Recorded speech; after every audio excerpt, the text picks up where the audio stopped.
A labaran namu na yau za ku ji me ya janyo cire tallafin man fetur da sabon shugaban ƙasar Najeriya ya yi. Hukumar NMDPRA mai kula da dokokin fannin albarkatun man fetur da iskar gas a Najeriya ta tabbatar da shirin baiwa 'yan Najeriya lasisin shigar da man fetur da kasashen waje.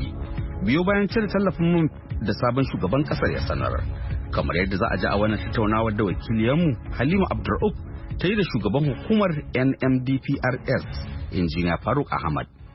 Wato jawabin da shugaban kasa sabo ya cewa an cire tallafi akan man fetur ya yi shi ne akan abin da doka ta ce, saboda tun shekarar da ta wuce February na bara ya kamata a cire tallafi, amma dai sai kuma aka zo aka ba da kudaden da cewa tallafin ya ci gaba. To shi ya zo a lokacin da kuma NNPC da su ne ke shigowa da mai kadai sun kasa, saboda mai sun ci bashi saboda sai ta shigowa da mai. To abu ya kai musu intaha, sai suka sami suka ce gaskiya ba za su yi abu. Shi kuma ya duba cewa ai ga abin da doka ta ce, saboda haka a cire tallafi, amma ya umarne mu cewa mu kuma mu ba kowa da ke son ya shigo da man fetur a bashi lasin ya shigo da shi. Saboda haka ba NNPC kadai yanzu za su shigo da mai ba, za a ce kowa ke son ya shigo da shi, amma abin da aka nufi da cire tallafi shine kowa ya shigo da shi, ya cire kudin shi, ya sa riba sannan ya sayar.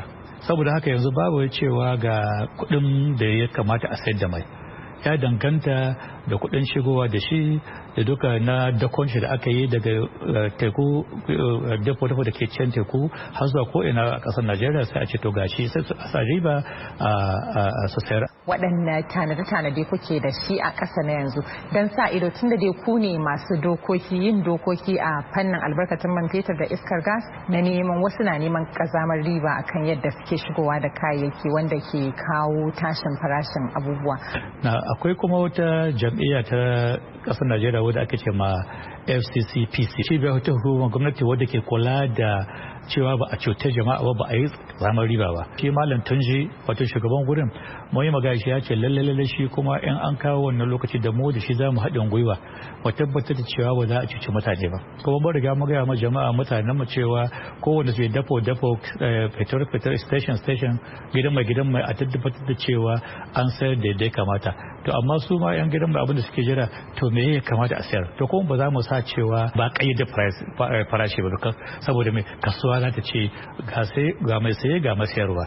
In an ce ga yadda za ka saye ba za ka iya ba, ka bar kasuwa. Shi kuma wanda suke sayarwa in ga ba a saya kayan shi ba zai saukar da farashinsa. Haka muka so mai, kamar a ce ka je kasuwa ne za ka sai shinkafa, za ka je wani ce yana sai da buhu shinkafa 35,000, sai ka wannan zai 34,500, sai ka je inda yake arha ka saya. Mun riga mun gaya ma duka 'yan kasuwa, ba NNPC kaɗai ba, yanzu kowa an bude kasuwa, kowa ke so ya shigo da mai da kasashen waje ya zo mu bashi lasin ya shigo da shi. Amma akwai mataki da ya kamata a bi, wato matakan na da yawa amma ba su da wahala.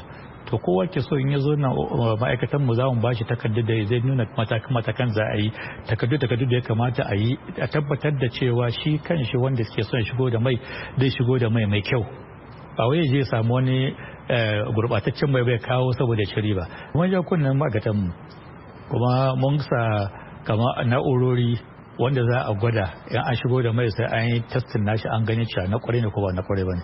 In ba na kwarai bane sai mu ce ba za a ɗauka ba, sai dai a maida shi.